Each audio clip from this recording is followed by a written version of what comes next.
think, buy you another drink, anything you want. By the time that you lose your friends, back to my place. I don't wanna talk, I want everything. Are you driving me home? Are you driving me home? Hey, what's going on? This is Adam from AM Taxi. I play the guitar and sing a bit. I'm Luke and I play the keyboards and the chocolate tambourine. Yeah. So you guys been on Warped Tour? How's it been so far? Well, we've been on the whole thing so far. As a matter of fact, we're a bit more than halfway through at this point. It's been fun. It's been hot. Any memorable moments or anything? Yeah.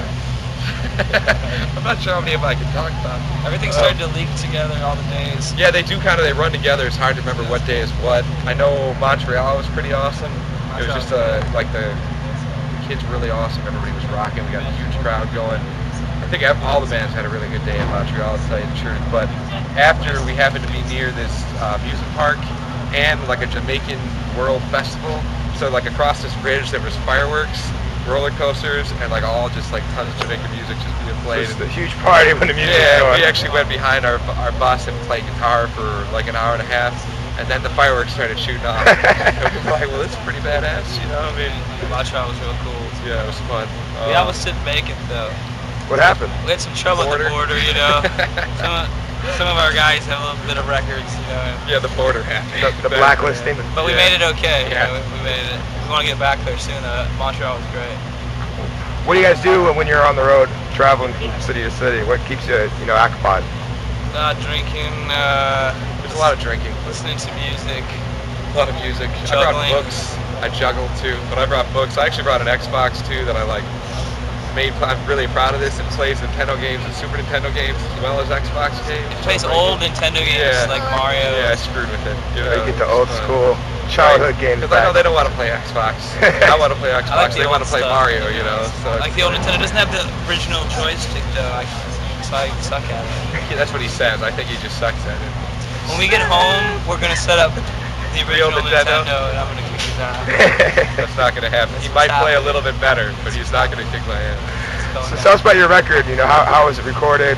How did the process come about? That's a good question. It was called We Don't Stand a Chance. It just came out. We recorded in Austin, Texas with Mike McCarthy. Recorded live. That's the key point. It was all the tape, so it wasn't like chopped up with each person playing their instrument. Like the drummer lays it down a lot of times. We all played recording together. session, so it was all 4 guys in a room and then me in another room and keyboards, because all the keyboards are too big to move around. Like you're not going to move an organ into the room. We just didn't want to have him in the same room as us. And I have personal hygiene issues, so that's what it is. No, but we all played together, and like there's mistakes even sometimes on there, but we left them in because it was real, you know. It's like if you go see a live performance, there's going to be a mistake here or there, you know, and if it's a real mistake, it's real, you know.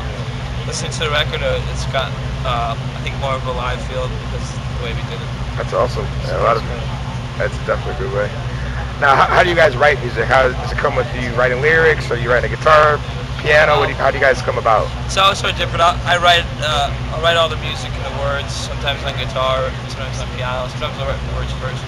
Once it's all complete, bring it to rehearsal, and these guys like throw in their ideas, and we sort of try every little angle until we get what works best, you know.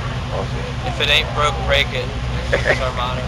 Yeah, we definitely, even in the recording process, the producer came to Chicago and he worked with us for like a week, and we drove people out of the practice spaces around us because we would work on a song like all freaking day. So instead of them leaving, because we were only going to do it for a week, like the people had to be like, yeah, we need to move to this other nicer room.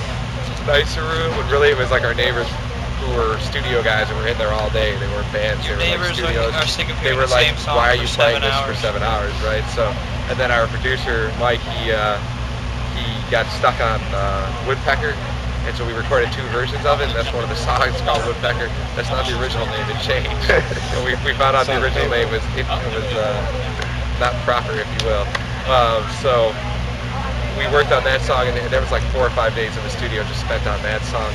And it's not even on the album. Like that version of it, our original version is on the album. The secondary version is out there somewhere, and it sounds pretty good. It'll be a B-side someday, I'm sure. But it's like bootleg copies. Yeah, it's like a whole different version of the song, so it's pretty sweet. So Warped Tour, like you said, it's halfway done. What's your plans after Warped for the end of the year? Well, we go home for a little bit, for a few weeks, and then we're hitting the road again in September, just for 2 weeks doing clubs, kind of routing to and from like Chicago. We end up in Arizona with Weezer and Sublime, and then we're back home.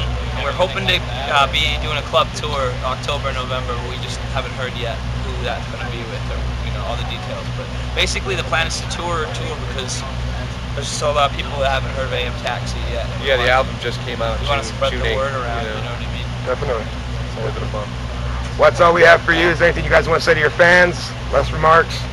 Hi. Boogity boogity boo! That's all. That's it.